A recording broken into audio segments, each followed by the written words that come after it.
with that, beautiful. Okay. All right, let's come stand in a circle. You do whatever you need to do. I'm on a schedule. If you call me out at any time, he has things to do, but he's taking a moment. You haven't missed a workshop with me in like 10 years or something. So I wouldn't know what today was without you in the room.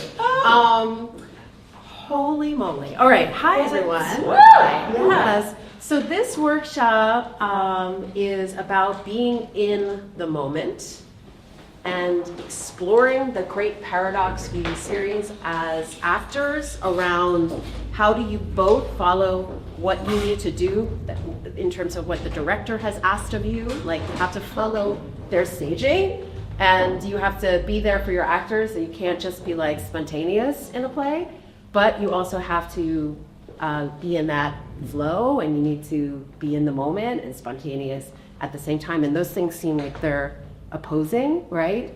They are. And it's the beautiful paradox of live theater, I think. So we're going to explore that today together through different ways and accumulate some ideas around what does it mean to be in the moment for you as an artist. So one of the things I love about the PD Day is you get to step into your artistry. So I encourage you to just be like, I'm an actor for the next 45 minutes. I'm in seed study class. I'm grappling with being in the moment, you know. I'm Melissa. I'm the co-artistic director at Epic Theater Ensemble, and I'm an actor and I'm a director and a playwright and a teaching artist. And about to head in my 25th season of Epic as a co-founder. So. I'm doing this over 10 years now. I look back and was like, how long have I been doing this? So look Google search. It's been about 10 years as a facilitator. And I've known Devin for longer than that. A little longer than that. And I've had the great opportunity to both act with you and direct you. Yeah. So that's awesome. This is Devin. Anything you want to say to introduce yourself? Oh, I'm just happy to be here. I'm Devin. I'm an actor, director, teaching artist. I'll play right now too. Yes. Voiceover artist. Voiceover artist. Yeah. Yeah. You'll be in the room. Yes. Awesome. And would you like to introduce yourself, Steve? Good morning, Cheney Waits. Helping to support Melissa here, the creator. I'm glad to be here. Yes, it's a great team. All right. So just the first thing I want you to do is find a rooted position, knees slightly bent, hands by your side. And you're just going to take your shoulders by your ears, and you're going to release a little voiced sigh. Yeah. And you're just going to say, I'm breathing in, and we're going to breathe in, and then you're going to say, I'm breathing out, and you're going to breathe out on our own time. Yeah. Mm-hmm. I'm breathing out. I'm breathing in. I'm breathing out. Breathing out. I'm breathing out. Breathing out. Breathing out. Breathing out. Breathing out. Good. Now you're going to do freestyle stretching, whatever you need to do, just for about 60 seconds. You know what you need. You know where you're tense. Whatever it is that's best for you right now.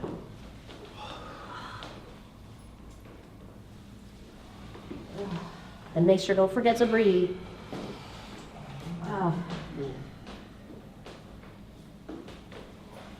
Oh, that's the last 20 seconds.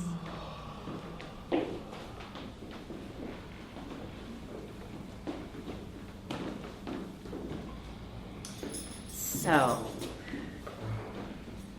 great. All right, so we're going to do a little milling and seething. So milling and seething, yes. So milling and seething is you're moving around the space without a set pattern, without bumping into each other, and opening your field of vision so you are aware of the space. It's not you in a little silo, you're aware, but it is your own journey. Okay, so when I say go, you're going to go. When I say stop, you're going to stop. Go. Milling and seething, balancing the space. Right? Keeping that field of vision, keeping that breath, looking around. Yeah, make sure your jaw isn't tense. Yeah, just make sure you're pushing off your big toe. right? It's not, you're not on back of your heels, pushing off that big toe, moving around the space. Make your eye contacts, right? And stop. I want you to, when you go this time, I want you to, as you pass things in the room, you're going to name them. Things, not people. All right? As many things as you can, and keep doing it constantly as you move around the space. Not people, things. Remember to look up, to look down, and look at the walls, look at the floor, look at the mirrors, every single detail. See if you can name everything in the room. Go. Point at it. Point at it. Yes, point at it. Mirror. Coffee, backpack, camera. Mirrors.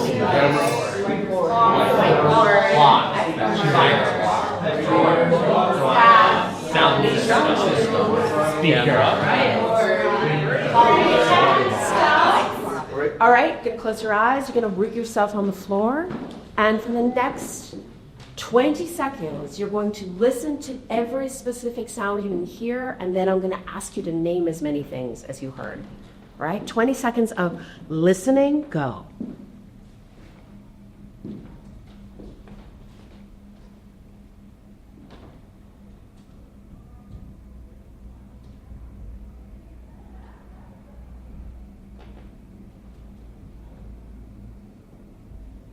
Name them. Out loud. Good.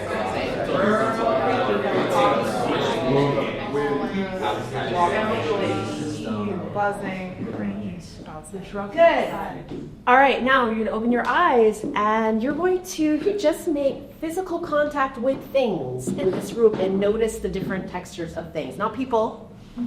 Okay, go. Just notice.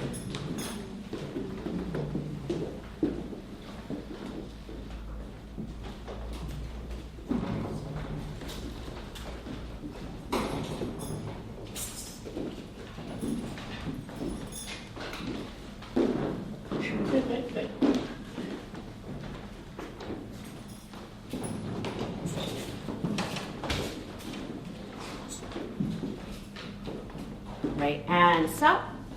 Right, now, because we're going to move around the space millisees, and you're going to name everything you see something it isn't. Something it absolutely isn't. Crocodile, with purpose. Okay, you're going to point at things, you're going to name them the thing it, something it absolutely is not. Moving, milling, and seething, go. Mirror. Dog. Pumpkin. Door. Play-Doh. Oh, wow. Binge. Telephone booth. Telephone. Air conditioner. Fire. Mirror. Telephone. Good, so stop. You're going to share just with at least one person, like, what you've named something. Like, you're going to, like, tell them what that thing is. Go. Pillow. Who looks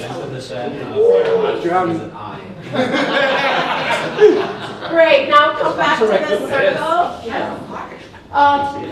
Just tell me a little bit about the experience of those things through the lens of being in the moment. What does it mean in terms of getting off of autopilot and into experiencing things in the moment that they happen? For you, we did a lot of different kind of senses. We explored different kinds of senses. What activated being in the moment for you? Yeah, I think for me, naming the thing something else was like the synapses were just like, that you have to be in the moment in order to make that connection and to name the things. Yeah. I think it isn't. Yeah. That's really interesting. Great.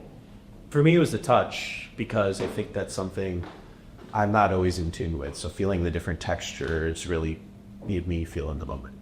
I had a mentor once tell me before I went on, I was kind of so nervous, and she was like, just touch something before you go on stage. And I was like, I do that all the time now, where I'm like, I'm in the wings, I'm like, oh, and then I just go,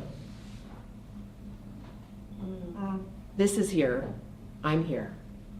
And it like works for me. So if that works for you, if that's the kind of thing that works for you, that's a great thing to like kind of zap you in. And if you know this thing about, like, if I rename something, it does something to my synapses. It makes me kind of lock back in. Yeah. Anyone else want to share something with them? Ooh, that worked for me. Or didn't. Like, I was like, what? Yeah. Yeah. I think just have your purpose.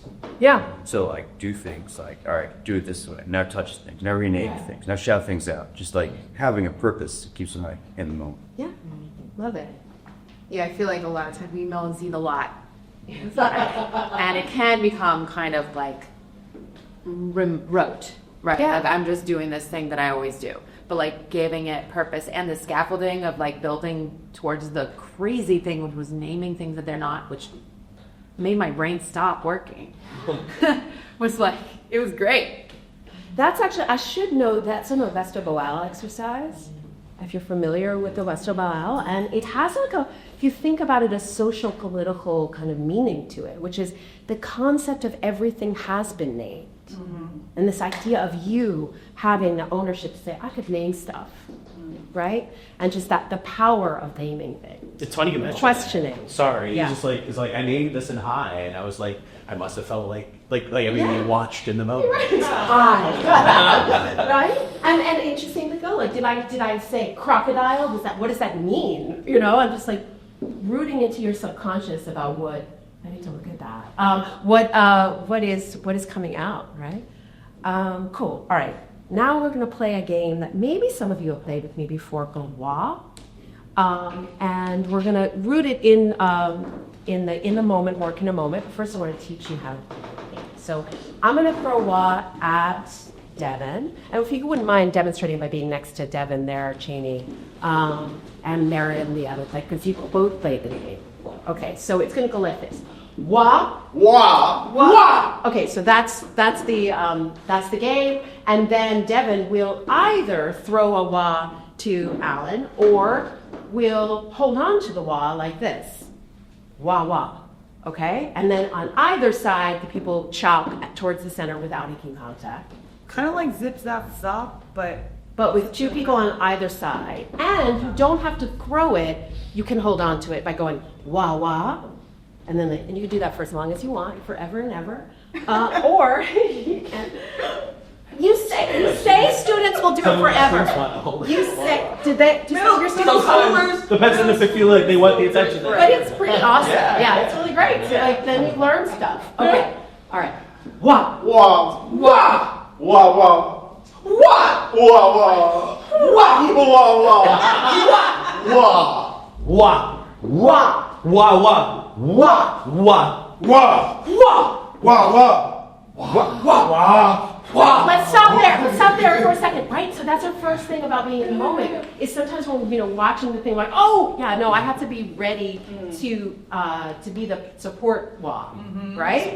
Yeah, exactly. So, yeah. Go ahead and throw the wah. Wah, wah, wah, wah, wah, wah, wah. wah, wah, wah, wah, wah, wah, wah, wah, wah,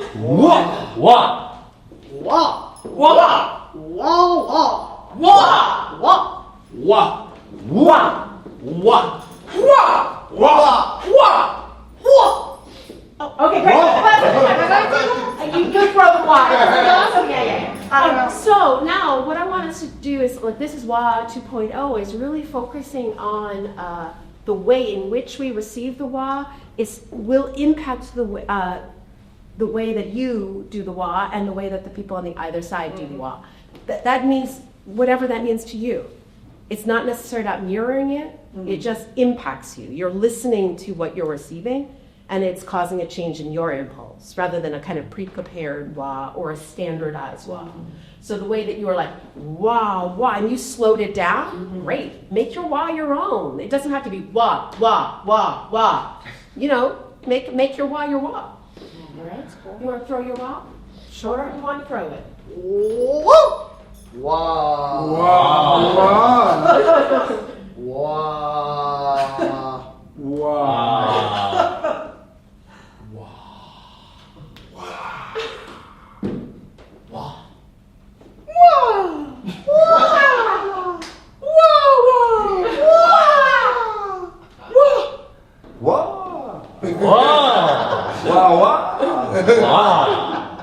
wah.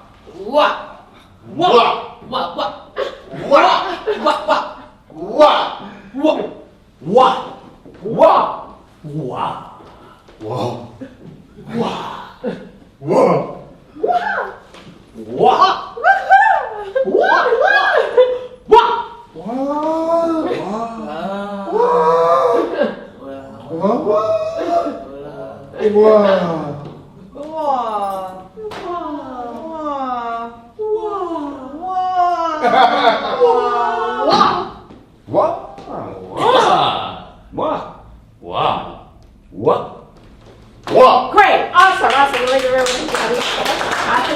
So that gets into some other stuff around like being in the moment, being prepared to support other people, but also self-consciousness, right? Like I'm aware of myself, and I can get in the way of being in the moment, right? We also, that's another paradox. We have to be ready to take big risks, and the moment we take big risks, we might feel like self-aware and get out inside our head. Does anyone have that experience? Like as a human, we probably all have had that experience at some point, right? Okay, so now for the next thing, we're gonna get into our scene. Okay, so you need a scene partner, you need a person you are gonna pair with. So find somebody you maybe haven't worked with. Go ahead. Yeah. All right, and I think we met briefly one time. introduce yourself. I'm Meredith. Awesome. Now decide who is A and who is B.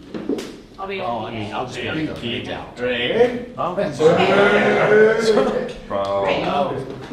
All right, so I'm going to give you a scenario that you're going to improvise, and I'm going to tell you who you are, okay? So A is the parent of a person named Omari, okay?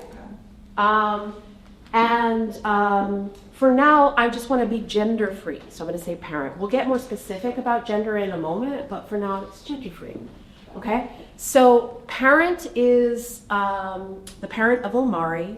Omari is a high school student who's just gotten into big trouble at their school for a moment of alleged aggression against their teacher. They have run away, okay? They have left. The parent does not know where Omari is. That's A. B is their friend and knows where Omari is, okay? A does not know. A wants to find out from their friend where Omari is. Okay? I was going to just yes. Go I have ahead. a clarifying question. Yeah. B is the parent's friend or Omari's friend? Omari's Omari's friend. Yes. Yes. Okay. Great. So I just want you to play the scene, remembering that that the friend really does not want to give the information away, but also this is the parent, so there is some respect to be owed to that person. All right, just give it a shot. Go ahead. I just need to know where he is. So, You're doing something. I told my script. You're the last one. I know where's mom? I really him. No. And I know maybe that he's been spoken before. Sometimes we've had our differences, but like really right now, like, can you let me know where he is? Just No, you're lying with me. I can see it. I just thought you had Where is Omari? Okay. Let me put this to you in a different way. Good. All right. I'm going to stop you there, and I'm just going to ask you to kind of rewind, and I am going to just kind of do a little spotlight on the scenes. And when I do a spotlight on the scene, we're going to listen to it. When I place my hand sort of over here, then we're going to go to the next scene. You can choose to pick up where they left off or start again. It depends on like how you're flowing. The way you know to stop is you hear some other scene starting, and then it makes you fade out. Okay, make sense? Yeah. All right. Jeff, all right. I know you think you have some loyalty to my son, but it is my son. Jeff, I'm gonna ask you, where is he? Stop. You're gonna lie already. Look at me. Do not look down. Look up. Look at me. Where is my son? So, Jeff, let me try this a different way. If something happens to my son, who do you think I'm gonna hold responsible? Yeah, you do know. Stop with that. Jeff, You saw him leave, Yeah, I saw him leave. but you don't know where he went? Are you lying? I don't really know. Like, Where do you two typically hang out? okay, like sometimes we go to the mall, sometimes we go to the park, sometimes we go to that coffee shop. And have you didn't check any of those places? You didn't see if he... I've just like been at school. Okay, when was the last time that you heard from her? Because last time I checked, you're going to go to the pizza place with her. Right. So we text the night before, and we were supposed to meet at the pizza place, and he's waiting. But how are we waiting for? And why didn't you text your mom to tell me? Because we're always in contact, so we can see where you guys are. I just thought she's running late, so You weren't worried about your friend? I mean, just- it's been 4 hours. And I haven't really given you the opportunity to tell me what you're feeling right now. So what are you feeling about this whole situation? It's bad. Well, what went wrong? Like, I want to know more, and I know I was talking over you before, and I really appreciate anything you can tell me about. I don't know. No. Is he safe? I think. Okay, great. Awesome. Yes. All right. First of all, awesome improvising there. Give yourselves a round of applause.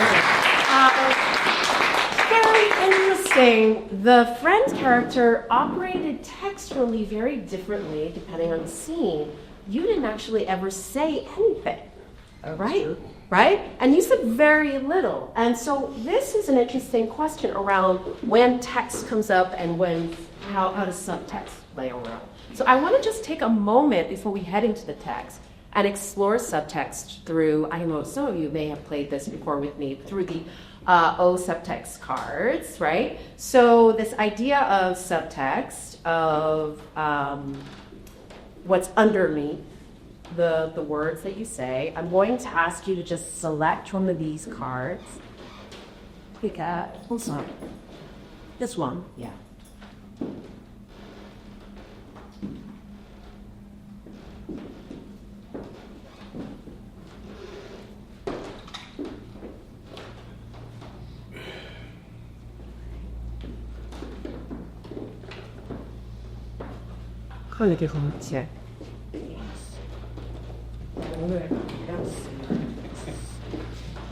All right, great. So now you're going to take that text on the other side, and you only have that one word to communicate your subtext and what's underneath. You can do anything you want. You can have a scene partner with you if you need to. You can use a prop. You can mime prop. You can enter into the room. You can do whatever. You take your time, but you only get one O one time.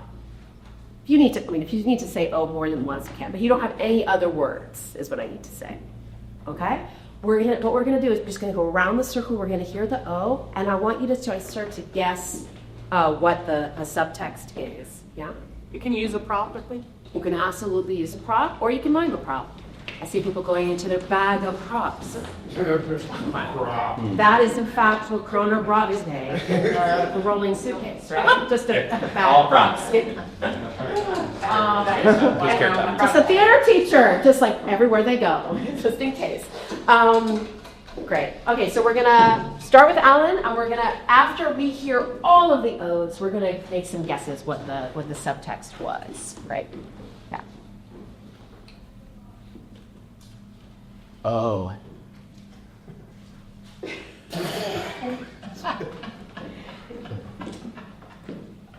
Great. Awesome.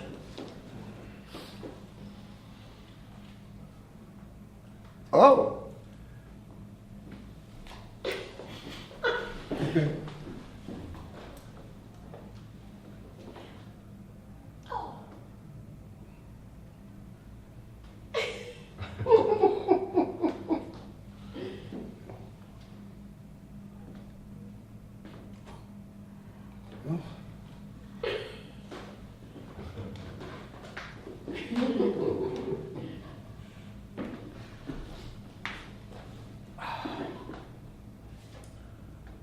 Oh.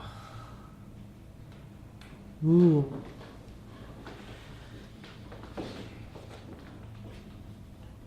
Oh.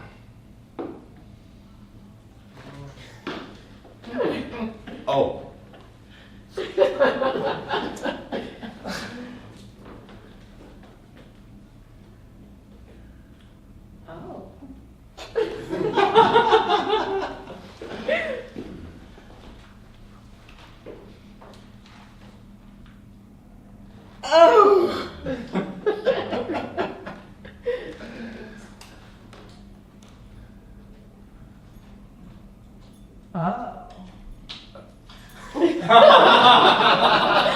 Okay, awesome. Does anyone like to go and point at someone and go, I think I know your subtext? You walked into the wrong place. You want us to share? Yeah. I forgot it was my best friend's birthday yesterday. And everybody goes, oh. That's my favorite thing about this exercise, actually. It's like, Yes, well, I was in the wrong time. right. All together. Okay. Anyone else? You had something in your teeth. Yeah. Yeah. Your meat was uncooked. Yeah, Or, I there thought was, or something- flies. Food was not. Food was not wrong. There was hair in the food. So for just those, and we'll get into the ones that maybe are a little more complex, like that they're like, how could they possibly guess that? And yet, they still, were able to communicate something close to us, our understanding it. Why do we say "oh" in that moment when you have hair in your food rather than "there's hair in my food"? Why do you just go "oh"? Why do you do that? Because it's like a visceral disgust that Yeah. you have in the moment. So it's like it's a reaction. Yeah. It's like words can't even, describe anything, right? That moment of, rather than saying, oh, I'm sorry, I forgot, like the words aren't there yet, right? Let's maybe look at a couple that are a little more complex. Who wants to share theirs again? Great, go ahead and Do I say what I it want to was? see yours. Let's see it again, and let's see if we can guess, like do a little more style.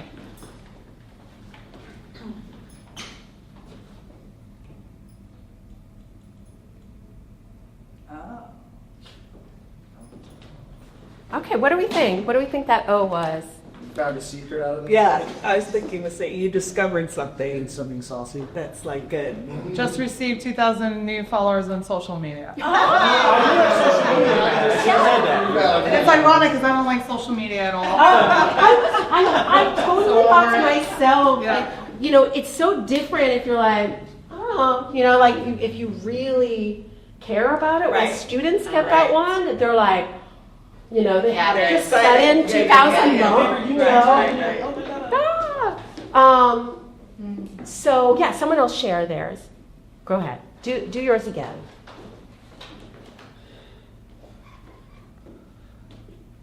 Oh. I got that point. They had that party that you weren't invited to after all.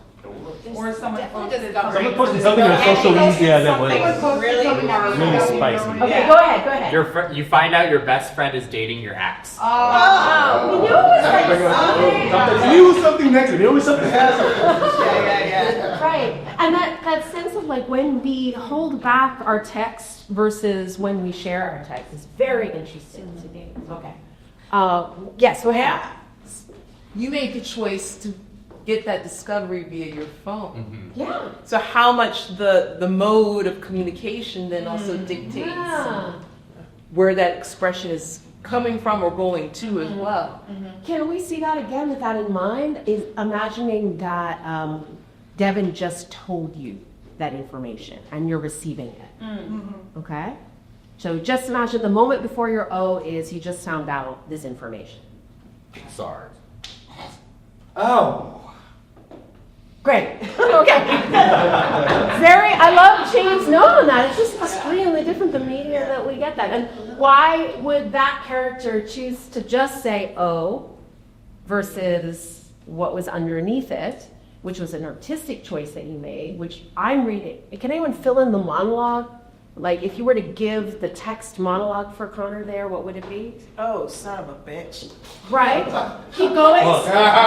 If this is the new person, Yeah. oh well, this is awkward. Yeah. Oh, down there. Right, yeah, exactly. Like, and also, like, I don't want you to fully know how upset I am, so I'm gonna hold that back. So why don't you say that?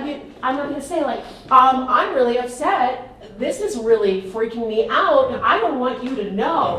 Like that. Yeah. You don't do that, right? Nobody does that. So it's that sense of what causes that push-pull, okay? So now, going back to your scene, I'm going to give you a little bit of text. your scene. You're gonna go back with your scene partner, and I want Jasmine to Jasmine is the name of the friend, sorry. Spoiler alert. Jasmine is the name of the friend, the girlfriend. All right. Now, Jasmine speaks in subtext because why? Why would the girlfriend of Omari speak in subtext? Because she doesn't want to give away everything. Right. Why? So she's loyal to him. Yeah.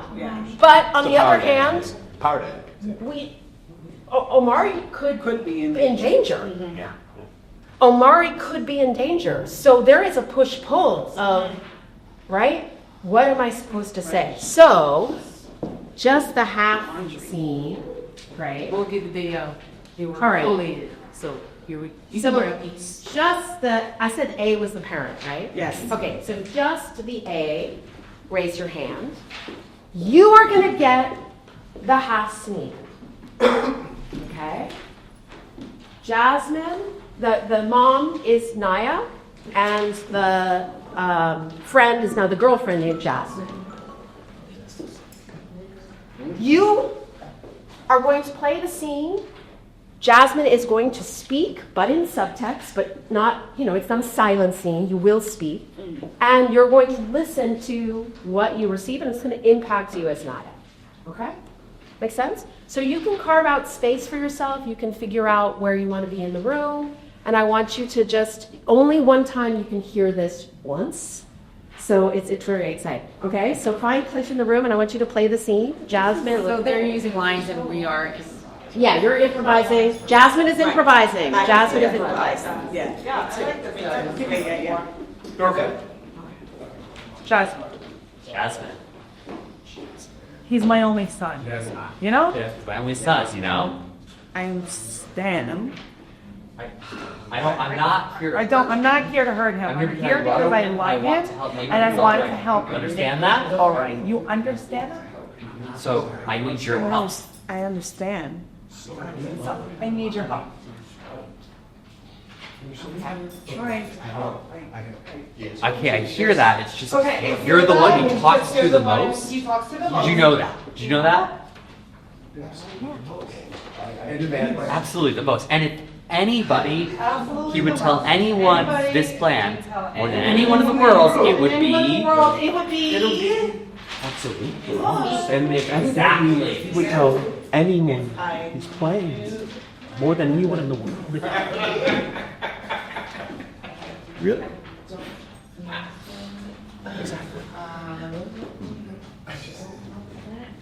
Yeah. Great. Oh, okay.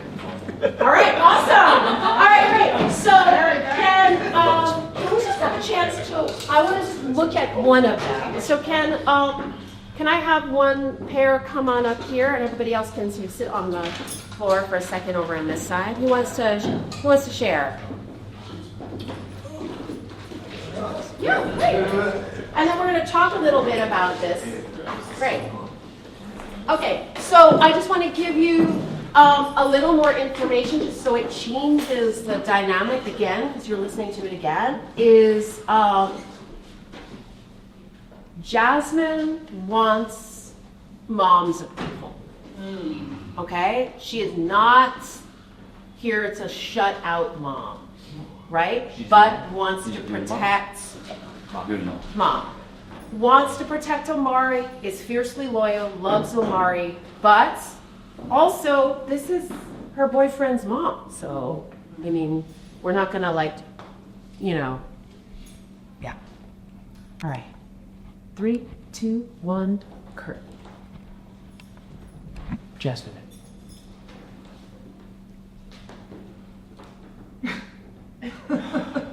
He's my only son, you know? I'm not here to hurt him. I'm here because I love him and I want to help make things right. You understand that?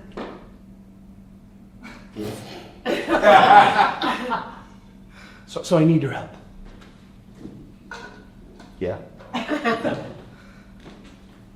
Okay, I hear that. It's just you're the one he talks to the most. Did you know that? Really? Absolutely, the most. And if anybody, if he would tell anyone his plans more than anyone in the world, it'd be Me. exactly. Okay. So what was that like? And then anyone can answer. What is that like to do for the mom characters who have the text but are waiting for your scene partner to perform? What's that like? Starting with Alan. It's hard because it hits close to home with me because I think about I have a child and if I was missing that. Yeah. But I need this person to come through at this moment because if they don't, then I might be imagining a world if I to hurt one of the people that I love the most in my life. Yeah. Yes. It's like dropping into the given circumstance as is happening for you. In terms of like them not having the script, what is that like as an actor? What does that stir up in you? It stirs up the idea that how important it is to listen, because that's something I know I sometimes struggle with as an actor, as a human being, and really reminding myself that how can I give them something that can connect them to me in this situation where they may or may not want to help me? Like, what can I offer as common ground, as that we both have Omari's best interest in mind? Yeah. Knowing that we have different reasons for wanting to protect him, but ultimately the same reason. Yeah. Awesome. Anyone else who played Maya want to share? I thought it was really interesting, his body language. She fully had that team. We're in a different world. You're not on my planet. I can't relate to you at all. And you're trying everything you can to kind of, tap into that. So I thought that you captured that really well with the body language. And I mean, I am preteen right now, so you can see that. Yeah. Yeah. So what I kind of saw as Naya is because the other person wasn't speaking, each and every time, your next line was a change of tactic. So it's kind of, okay, that's not working. Oh, okay, that's not working. Okay, and as you change your tactic, you're getting more frustrated, but you kind of like that too. Yes. Yes. Yeah. And then like for you, like knowing like how to cue, you see it that they're supposed to speak here. And like how do you, I feel like this exercise, the idea of asking a question, like that's one of the gifts we get as actors from playwrights is really being able to ask a question on stage. But when I drop out of the moment is when I start to. As a director, I've never done that, so I think this is really cool. You do this rehearsal? It's something I just started doing for this workshop I did at the Schubert Festival high school students. And it went really well. And it was like their night on Broadway. And it was like, how do you stay in the moment? And they were all coming back to me afterwards, going like, help me, really hyper listening. Okay, so guess what? There's another step. So I want to just speak. Another step. So I'm just going to do this with, you guys can sit down. Another pair is going to go up and we're going to watch them where Jasmine has the full script, but Naya still has the half script. Okay, who wants to try that in front of us? All right. So just Jasmine gets the full script now. Jasmine? That's the friend, Omari's friend. Okay. So that means you're going to be hearing Jasmine's lines for the first time, and you don't know how long they are. So you have to make decisions about when you go. You've got to listen to each other, right? And when the scene is over, you don't know. Yeah. Okay. And we'll all need to try it after, but there's only one time to hear it once, right? Okay. Jasmine, Yes. he's my only son. You know? I know. I'm not here to hurt him. I'm not here because I love him. I want to help make things right. You understand that? Of course I do. So, I need your help. Miss, I don't know. Okay. I hear that? It's just, you're the one he talks to the most. Did you know that? Am I? Absolutely. The most. And if anybody, if he would tell anyone his plans, more than anyone in the world, it'd be me. Exactly. Wow. That's real. Amazing. So, okay, does anyone know the play? Yeah. Yes, Pipeline by Dominique Morisseau. It's such a fantastic. If you don't know the play, it's my favorite playwright is this is my favorite playwright, and this is my favorite play. So, this full scene is extraordinary. But what was it like for you as Naya to hear these words for the first time and like negotiate listening in that way? I feel like for the most part, kind of like lined up with what we were already doing. Yeah. I feel like the only one that changed was he's the one that you're the one he talks to the most, and I feel like the reaction line to that then really informed the absolutely, and if anybody like all right, I've got her on my side now. Yeah. Did anyone find that their lives were similar to things you said? Yeah. Yeah. The last line is this is Domain. The last line is fully unpredictable, right? Which is the last line of this section anyway is, wow, that's real. That's like, you can't, I mean, one student got sort of close to it, which was, they were like, wow, you know, but usually it isn't, right? Now, the question is, now I'm going to give all of the Jasmine's the full script, and you're going to, now that you know what happened, you still have to know, all at the same time, I want you to find a way to listen in the way you were listening before, but in that, I've already heard it. Because there's only one time you get to hear us speak for the first time. And like, that is such a gift. I think it's something that I always, as an actor, I always want to remember, like, what was the first time I heard that moment? Like, reading the script. Like, what was the first experience? Was this text? So, if the Jasmines would raise your hand, Jeannie's going to hand you the script. And you're just going to get a chance to play hearing it for the first time. Find a corner in the room. I feel like sitting there. Oh. Yeah. All right. All at the same time. Explore. First, my language speakers a lot. It's actually very I'll fill in. But he's my only son. You know, I was like, I don't. All right, everybody, acting now. Oh, acting the scene. Go. Yeah. I'm not here hurting him. I'm here. And I want to help make things all right. Would you understand that? Here. So, I need your help. I don't know about here. Here because I love it. My dad is understand? Okay. I hear that. So It's just your help. you're the one who talks to the most. You know that? I don't know. Okay, I hear that. It's just that you're talking the most. You know that? Absolutely. The most. Anybody, if he would tell anyone his plans more than anyone in the world, it'd be... Exactly. If anybody, more than It's all about that teenage vibe, don't you?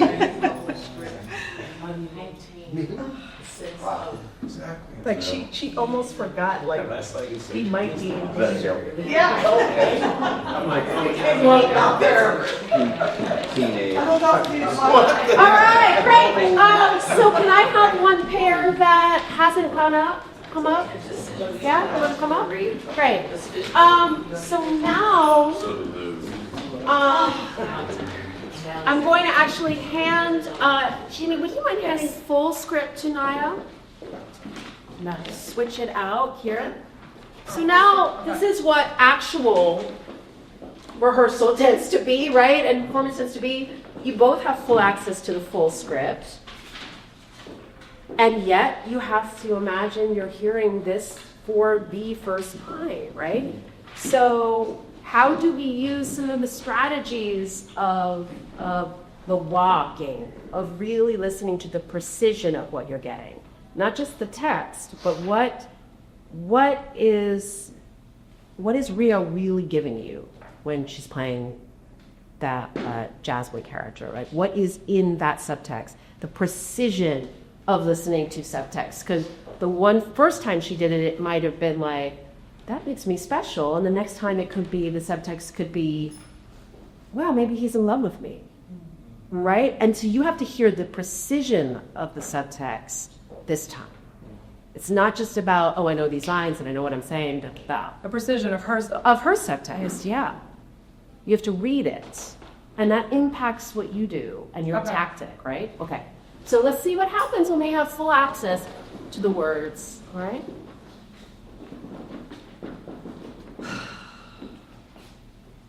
Jasmine.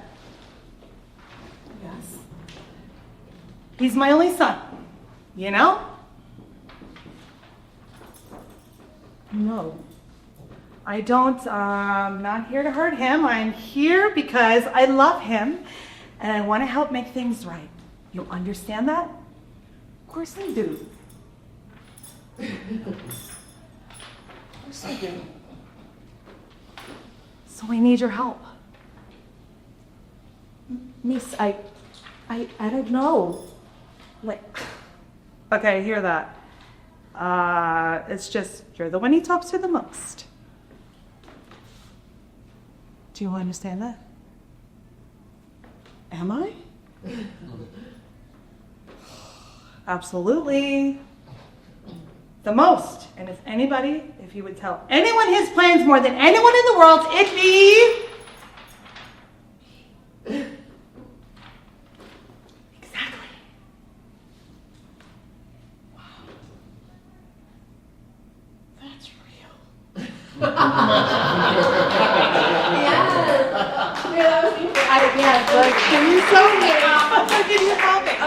We watched it really hit you for the first time in that moment. Like, what was the subtext on "Wow, That's Real" for you as an audience? Like, what did you hear, Andre?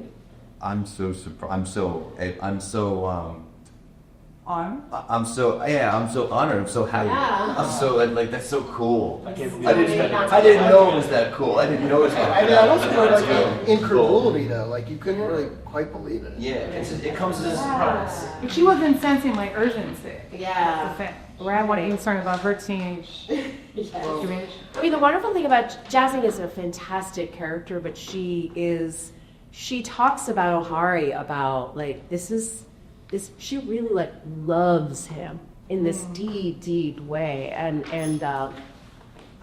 she just has a little bit of insecurity about the way he feels about her. So this moment dips into that, right? And that's how you access that. Yeah, and the first time I played it with her on the floor, I was like, wow, that's real. Like, yeah, he's all about, he loves me. Like, in her own egotistical way. And then this time I was like, oh wow, he feels the same way I do. Yeah. Like, I really love this guy, and that's why I won't give her the information. Yeah. And it hit me like, oh, he feels the same way. Like, it's me, I'm his person. Yeah. Yeah. Awesome. Please don't. Yeah, it's great. I saw you like really fighting to stay in the moment with each other. It's really clear. Like we're really locked in. Awesome. Even when I look can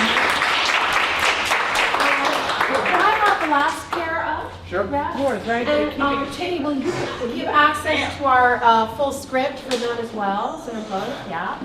Great. So what are some other things we need to do on stage to stay in the moment? I think for me, one of the big things is in terms of what you're playing to win, right? So, oh my God, remind me, you're playing Naya, right? So Naya, what does it mean to win the scene? What do you get? When you get what you want, what do you got? My son? You know where your son is. You get the info, right? So this is someone that you need to be nervous about scaring them away. We all work with kids. Many of us work with teenagers. We all work with teenagers in the room? Yep. Yeah? So you press them too hard. If you're like, get up, let's go, right? Then it's shut They're down. taken down. Yeah. Right. So, and that's in the text, right? I mean, Jomini has this sense of like, her mom was a teacher, right? So she kind of grew up in it. And she's a teaching artist as well. So like she is accessing this thing of like being aware of any signals from Jasmine that she's gonna fly, fight or flight, all right? But you also need, okay? And you need to make sure that she knows you cannot give this information, but you love no, okay? Also, by the way, students were like, and I had a lot of boys in my workshops, and they're like, great, I'm Jasmine. Like, it's very intentional for me. It's gender-free at the beginning, and then behind the scene. If I was casting this way, I wouldn't do this and say, like, it doesn't matter. But just as an exploration, we're looking at a small cut of a scene that is from, that really explores, I think, staying in the moment beautifully. Okay. Great, so whenever you're ready, I want you to really try to read each other's subtext and play to win. See if your tactic is working. That's going to help you stay in the moment.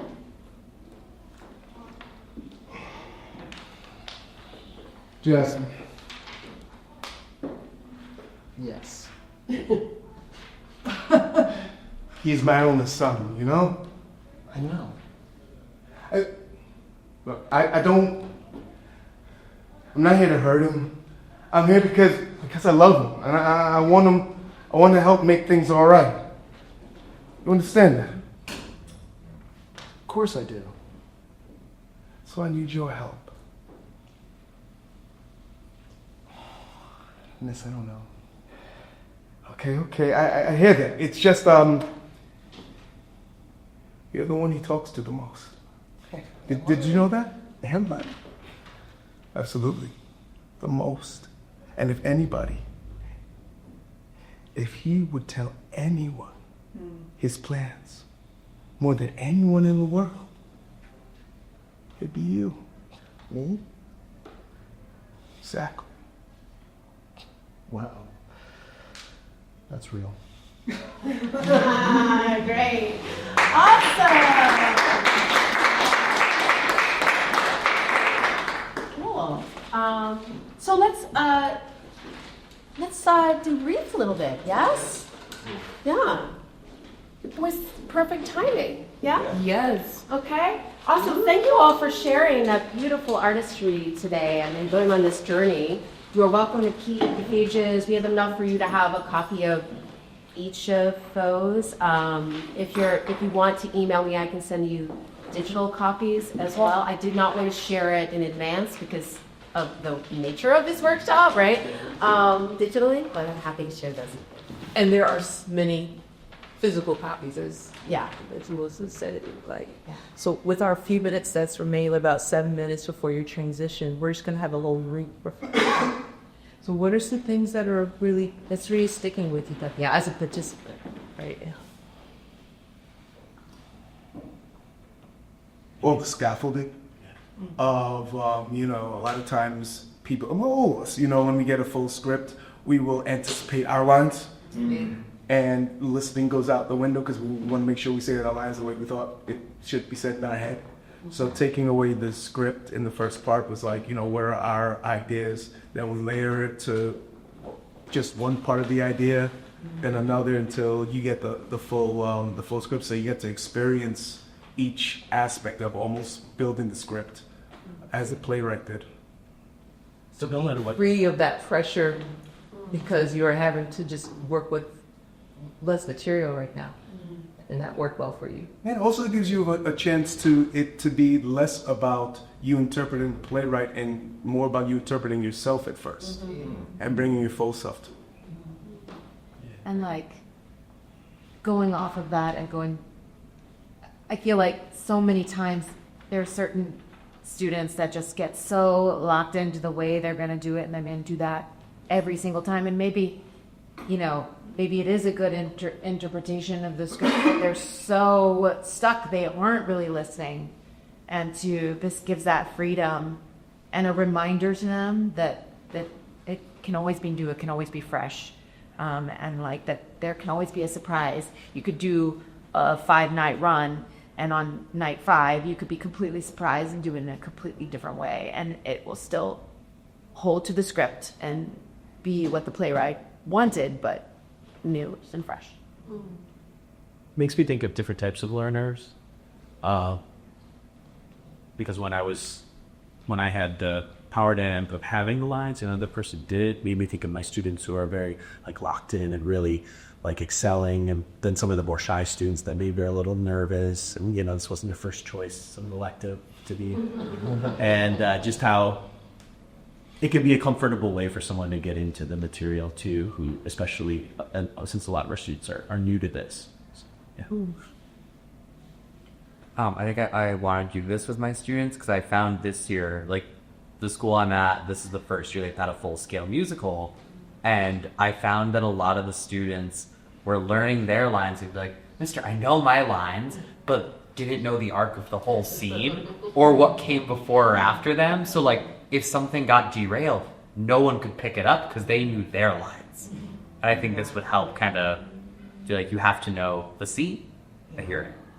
That's a good segue into the next question, which is like, what is relevant to your own teaching? So we can think of that in terms of maybe examples of when and how you might use this or incorporate this in your work, or also just concrete takeaways from this in terms of techniques or tactics of ways of modeling that you might feel are useful for what you're doing in class. Any ideas about that? I think the whole flow could be reproduced in the classroom, like freedom, depending on the skill level, but like the game, the subtext game, the strategy of like, it was very weird not to know my lines and for someone else to have the lines, and I'm just like kind of winging it. But you gotta like pay attention, because like I don't know where it's going, and I don't know what's gonna happen next. So I'm like, it forces you to like lock in a little more. I got a script, I can kind of, it's different. So it forces you in the moment, and just as like a unit of study of like being in the moment with that as like the overarching thing is like, this is what we're doing and this is why we're doing it.